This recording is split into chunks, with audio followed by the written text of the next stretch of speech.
There is a story that is told in three of the Gospels, Matthew, Mark, and Luke, where Jesus takes three of his disciples up onto a high mountain, and his appearance changes in front of them. He looked one way walking up the mountain, but when they got to the top of the mountain, he looked different. His appearance was transfigured.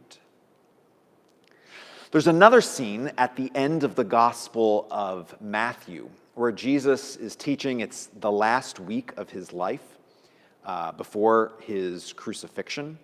And he gives this teaching on the judgment of the nations, where he says people will be separated out like sheep and goats, and some will go like sheep to his left hand and will enter into paradise, and some will go to his right hand and not enter paradise. And the sheep basically say, well, how did we get here? How did we get into paradise? And Jesus says, when I was hungry, you gave me food to eat. When I was thirsty, you gave me something to drink. When I was in prison, you visited me. When I was sick, you took care of me. When I was a stranger to you, you welcomed me. And then the sheep in paradise go, well, Jesus, when did we see you hungry? When did we see you thirsty? When were you in prison? When were you sick? You're never sick, Jesus. How did that happen? And Jesus says, I tell you, whenever you did it to one of the least of these, to the hungry, to the thirsty, to the imprisoned, to the strangers, you were doing it to me. You didn't know it was me, but it was me. At the end of John's Gospel, Mary goes to the tomb early on Easter Sunday morning, and she sees a figure. She thinks it's the gardener. It's the risen Christ. They talk for a few moments, and then he speaks her name. He says Mary, and in the speaking of her name, Mary realizes that it's not the gardener, but that it's Jesus.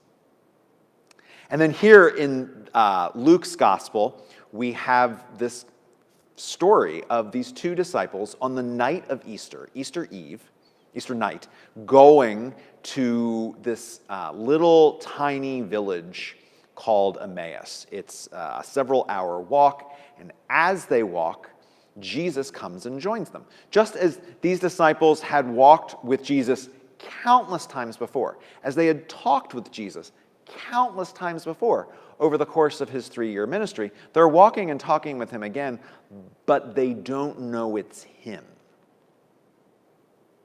which is strange. While they were talking and discussing, Jesus himself came near and went with them. Their eyes were kept from recognizing him. And he says to them, "What are you discussing with each other while you walk alone? As you walk along?" They stood still, looking sad. That word for sad there in the Greek text of Luke is not one of the simple words for sad. There are like simple words for sad. This is one of the complex words for sad. It also can mean angry. So it's like that sad, angry, that like deeply troubled, that emotion where you could go either direction. You know, have you ever been like sad and angry at the same time? I mean, like, you know, sometime in the last week, or I'm just spitballing here, sometime in the last like 6 or 7 weeks, have you ever been like sad and angry and you could go either way? No? You all have like blank looks on your faces, like you don't know what I'm talking about. Well, imagine like some like really big stuff happening in the world and being sad and angry. Just try and imagine that. It's where the disciples are. This complex, deep emotion, and Jesus comes and walks with them, and they say to him, "Are you the only stranger in Jerusalem who does not know the things that have taken place there in these days?" They're talking to Jesus about Jesus, and they're like, "Are you the only one that doesn't know this? What things happened?" And Jesus says, "What things?" Isn't that great? What things? It's actually even better in the original Greek. It's not two words, it's one little word. It's one little four-letter word in Greek. The word is poia. Are you the only one that doesn't know what things have gone on? And Jesus goes, poia. And this is Jesus just like casting the rod and just like, yep, I got him. And so then they start talking about Jesus and the things that happened to Jesus while they're talking to Jesus. And then Jesus is like, oh, how foolish you are and how slow of heart you are to believe all the things that I've told you and all the things that you've read in the scriptures. And he sits with them at table. He takes bread. He gives thanks to God. He breaks the bread and gives it to them. And in the breaking of the bread, they recognize that it's Jesus. They recognize it in the breaking of the bread. You can see all of these stories, the stories of the Transfiguration, of Jesus teaching about the judgment of the nations, Mary in the garden, the disciples on the road to Emmaus, all of these stories about how Jesus doesn't always appear as people expect him to appear. And, there's obviously some personal experience here. There's obviously some opportunity for deep theology here about what the nature of resurrection is. But there's also, the disciples, the authors of the Gospels, they're writing things down that happened years before. Jesus' death and resurrection is in the early 30s. Mark's writing in the 70s. Matthew and Luke are writing in the 80s, 90s. John's writing about 70 years after Jesus' death and resurrection. The gospel authors are writing these stories down to people who had never seen Jesus of Nazareth with their own eyes. They never took a walk with him. They never sat down to table with him. They never watched him give a teaching or perform a miracle. And so the meaning of these stories has a very, I think, simple one. There's deep meaning, and then there's the simple meaning is that Matthew, Mark, Luke, and John are saying to the people in their churches, you might not recognize Jesus among you, but Jesus is there. You might not see it's Jesus, but it might just be Jesus. You want to see Jesus?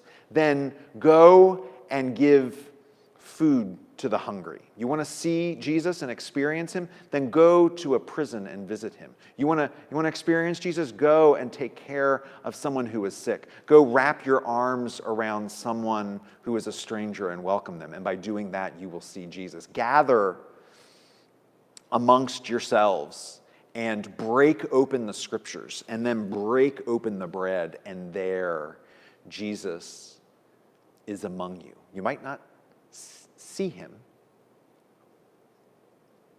but he's there. The other thing that's going on here is, and particularly in this scene on the road to Emmaus, is that the disciples think they know what's going on, but they don't. Are you the only stranger in Jerusalem who does not know the things that have taken place there in these days? Poia. What things? The thing is, they think they knew what had happened in those days. They think they had a grasp on its meaning and what had gone on, and yet they didn't, because the risen Christ was there and they were missing him. They had gone through this horrific experience of Jesus' arrest, his beating, his mocking, his being crucified, his body being laid in a tomb. And that was they only saw that part of the story. Their eyes weren't quite ready for the next part of the story. They only saw a sliver of what God had done, but God had done so much more. And it wasn't until the bread was broken that they could see what that was. I don't know.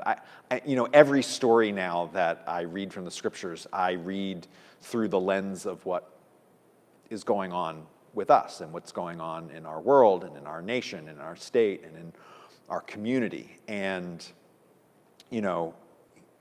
we might think we have a handle on it, but we don't. We are only seeing a sliver of what is happening in this world and what God is doing in this world. And if we could just open our eyes up, we might be able to see a larger picture. But even if we're not able to do that, even if our eyes aren't ready for that, we can still do what Matthew, Mark, Luke, and John urged the followers of Jesus to do, and that's to go find him, to go feed him, to go give him something to drink, to care for the sick, to care for the stranger, to care for the prisoner, to care for those who are in need. And even though in our worship today we can't consume this bread together, we can still break it together. And in the breaking of bread, know that Christ is in our midst. Amen.